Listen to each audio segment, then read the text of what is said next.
Professor Shiji Mohan once again from Inkpot with a very serious poem. You guessed it right. The Wasteland, one of the greatest modernist poems written by one of the giants of modern literature, T.S. Eliot.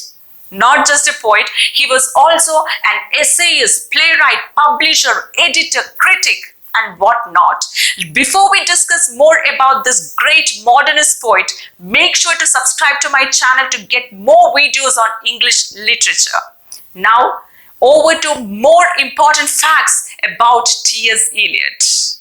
Eliot won the Order of Merit and the Nobel Prize in Literature in the year 1948 for his lifetime of poetic innovation. He was the founder and editor of the British literary magazine The Criterion. He is known widely for his work, The Wasteland, but check out this list of his other notable works. The Love Song of J.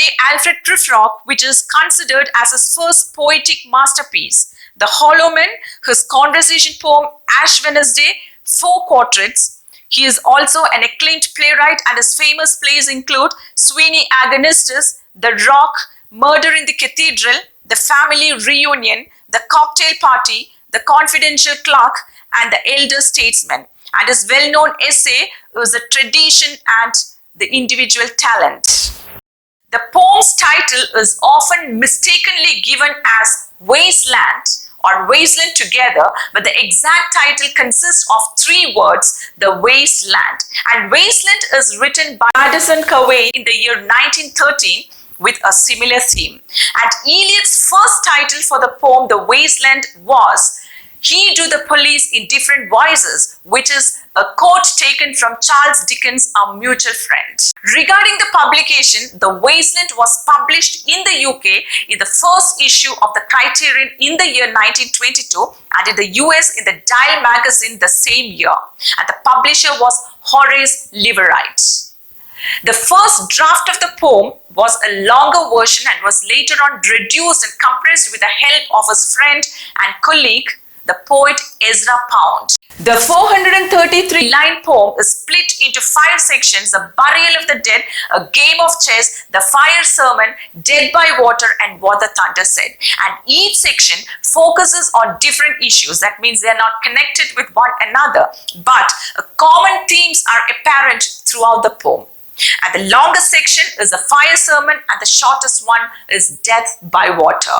The poem is all about the degenerated modern society, and it's of course a counter-attack on modernism, and the poem takes place in the post-war world.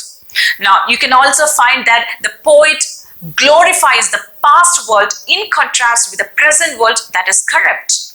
Now you can also find the poet's gloom and despair throughout the poem, and he wrote it at a time when he was going through serious situations like his personal health crisis, untimely death of his wife, and of course the influence of First World War.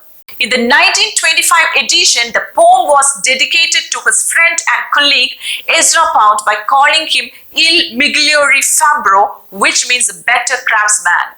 Eliot employs many references, countless allusions, multiple languages in this poem. You can also find that it jumps from one speaker to another, shifts from one location to another, and there is also a shift in time. And this poem is also abound with mythological references like Holy Grail, Tiresias, Sibyl, Phoebus, the Fisher King, Vegetation, Philomela, Tristan, and Isolde. And the 7 languages that he used in this poem are Latin, Italian, Greek, German, French, English, and Sanskrit. Eliot had wide knowledge in the myths and legends from across the world, and he was influenced by 2 important books, that is Jessie Weston's From Ritual to Romance and Sir James Frazier's The Golden Bough. That's all for now, and the rest of the poem will be included in my upcoming videos. Don't miss it, and don't forget to leave your valuable suggestions and comments below. Thanks for watching.